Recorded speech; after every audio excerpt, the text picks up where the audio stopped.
ನಮಸ್ಕಾರ. ದ್ವಾದಶಿ ಪೂಜೆ ಮುಗಿತಾ ಎಲ್ರದ್ದು ಸ್ನೇಹಿತರೆ.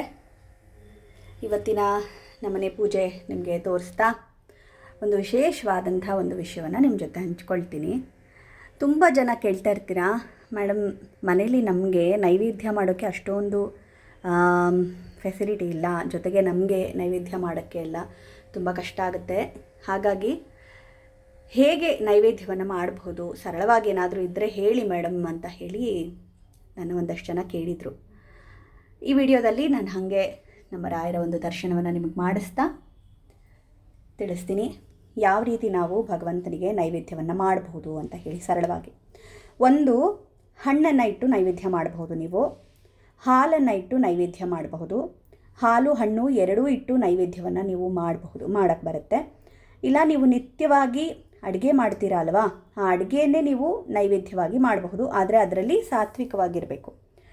ಎಲ್ಲರ ಮನೆಯಲ್ಲೂ ಸಾತ್ವಿಕ ಭೋಜನವನ್ನು ಮಾಡಲ್ಲ ಅನ್ನುವಂಥ ಒಂದು ವಿಚಾರದಲ್ಲಿ ತುಂಬ ಸರಳವಾಗಿ ಒಂದು ನೈವೇದ್ಯ ಹೇಳ್ತೀನಿ. ಇದನ್ನು ನೀವು ನಿತ್ಯವಾಗಿ ಇಟ್ಟರೆ ಸಾಕಾಗತ್ತೆ ಸ್ನೇಹಿತರೆ. ನೀವು ಪ್ರತಿದಿನ ಮನೆಯಲ್ಲಿ ಅಡುಗೆಯನ್ನು ಮಾಡುವಾಗ ಸ್ನಾನ ಮಾಡಿಕೊಂಡು ಅಡುಗೆ ಮಾಡಬೇಕು ಅಂತ ಹೇಳ್ತೀನಿ. ಸ್ನಾನ ಮಾಡ್ಕೊಂಡು ನಾವು ಅಡುಗೆ ಮಾಡ್ತೀವಲ್ವ, ಆಗ ಮೊದಲು ನೀವೇನು ಮಾಡಬೇಕು ಅಂದರೆ ಅನ್ನಕ್ಕಿಡಬೇಕು. ಆ ಅನ್ನನ ಕುಕ್ಕರಲ್ಲಿ ಇಡಬಾರ್ದು, ಪಾತ್ರೆಯಲ್ಲೇ ಬೇಯಕ್ಕಿಡಬೇಕು. ಆ ಬೆಂದಂಥ ಅನ್ನವನ್ನು ಒಂದು ಸ್ವಲ್ಪ ಭಾಗ ನೀವು ತೆಕ್ಕೊಂಡು, ಇಲ್ಲ ಪೂರ್ತಿ ಅನ್ನಕ್ಕೇ ನೀವು ಇಡಬಹುದು, ಇಲ್ಲ ಒಂದು ಸ್ವಲ್ಪ ನೀವು ಆ ಅನ್ನವನ್ನು ಒಂದು ಬಟ್ಲಿಗೆ ತೆಕ್ಕೋಬೇಕು.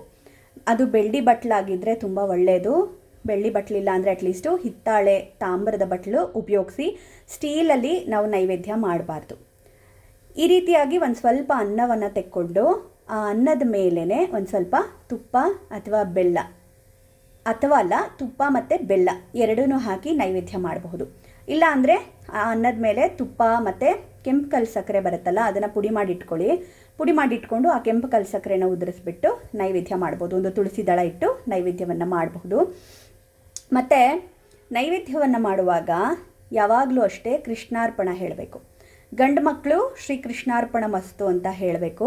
ಹೆಣ್ಮಕ್ಳಿಗೆ ಶ್ರೀಕೃಷ್ಣಾರ್ಪಣ ಮಸ್ತು ಅಂತ ಹೇಳಲಿಕ್ಕೆ ಬರೋದಿಲ್ಲ. ಅವರು ಭಾರತೀ ರಮಣ ಮುಖ್ಯ ಪ್ರಾಣ ಅಂತರ್ಗತ ಶ್ರೀಕೃಷ್ಣಾರ್ಪಣ ಮಸ್ತು ಅಂತ ಹೇಳಬೇಕು ಹೆಣ್ಮಕ್ಳು. ಗಂಡು ಮಕ್ಕಳಾದರೆ ಶ್ರೀಕೃಷ್ಣಾರ್ಪಣ ಮಸ್ತು ಅಂತ ಹೇಳಬಹುದು. ಹೆಣ್ಮಕ್ಳು ಶ್ರೀ ಭಾರತೀ ರಮಣ ಮುಖ್ಯ ಪ್ರಾಣ ಅಂತರ್ಗತ ಶ್ರೀಕೃಷ್ಣಾರ್ಪಣ ಮಸ್ತು ಅಂತ ಹೇಳಿ ನೈವೇದ್ಯವನ್ನು ನಿವೇದನೆ ಮಾಡಬೇಕು ಸ್ನೇಹಿತರೆ. ತುಂಬ ಸರಳ. ನಿಮಗೆ ಏನು ಅಡುಗೆಗಳನ್ನ ಮಾಡಿ, ಪಾಯಸಗಳನ್ನು ಮಾಡಿ, ಭಕ್ಷ್ಯ ಭೋಗಗಳನ್ನು ಮಾಡಿ ಅರ್ಪಣೆ ಮಾಡಲಿಕ್ಕಾಗಲ್ಲ ನಮಗೆ ಭಗವಂತನಿಗೆ ಅನ್ನುವಂಥವ್ರು ಸರಳವಾಗಿ ಈ ರೀತಿಯಾಗಿ ನಿತ್ಯವಾಗಿ ನೈವೇದ್ಯವನ್ನು ಮಾಡಿರಿ, ಆಯಿತಾ. ಒಂದು ಸ್ವಲ್ಪ ಅನ್ನ ತೆಗೆದಿಟ್ಕೊಂಡು ಅದರ ಮೇಲೆ ತುಪ್ಪ ಮತ್ತು ಬೆಲ್ಲ ಹಾಕಿ ನೈವೇದ್ಯವನ್ನು ಮಾಡ್ಬೋದು. ತುಂಬ ಸರಳ. ಮತ್ತು ಈ ನೈವೇದ್ಯವನ್ನು ಮನೆಯವರೆಲ್ಲರೂ ಕೂಡ ತಗೊಳ್ಳಿ. ಒಂದು ಸ್ವಲ್ಪನೇ ಮಾಡಿ, ಪರವಾಗಿಲ್ಲ. ಒಂದು ಬಟ್ಲಲ್ಲಿ ಒಂದು ಸ್ವಲ್ಪ ನೈವೇದ್ಯವನ್ನು ಮಾಡಬೇಕು ಅಷ್ಟೇ. ಪ್ರತಿದಿನ ನಾವೇನು ಪೂಜೆ ಮಾಡ್ತೀವಲ್ವ, ನೈವೇದ್ಯ ಹೇಳದೆ ದೇವರಿಗೆ ಪೂಜೆ ಮಾಡಬಾರ್ದು. ನಮ್ಮ ನೈವೇದ್ಯನೂ ಭಗವಂತನಿಗೆ ಬೇಕಿರೋದಿಲ್ಲ, ಆದರೂ ಕೂಡ ನಾವು ಮನೆಯಲ್ಲಿ ದೇವರ ಪೂಜೆ ಮಾಡ್ತೀವಿ ಅಂದರೆ ನೈವೇದ್ಯವನ್ನು ಇಡದೆ ನಾವು ಪೂಜೆ ಮಾಡೋ ಹಾಗಿಲ್ಲ. ಹಾಗಾಗಿ ನಿತ್ಯ ಇಷ್ಟಾದರೂ ನೈವೇದ್ಯವನ್ನು ಮಾಡಿ, ಇಲ್ಲ ಅಂದರೆ ಒಂದು ಲೋಟ ಹಾಲನ್ನಾದರೂ ಇಟ್ಟು ನೈವೇದ್ಯವನ್ನು ಮಾಡಬಹುದು ಸ್ನೇಹಿತರೆ.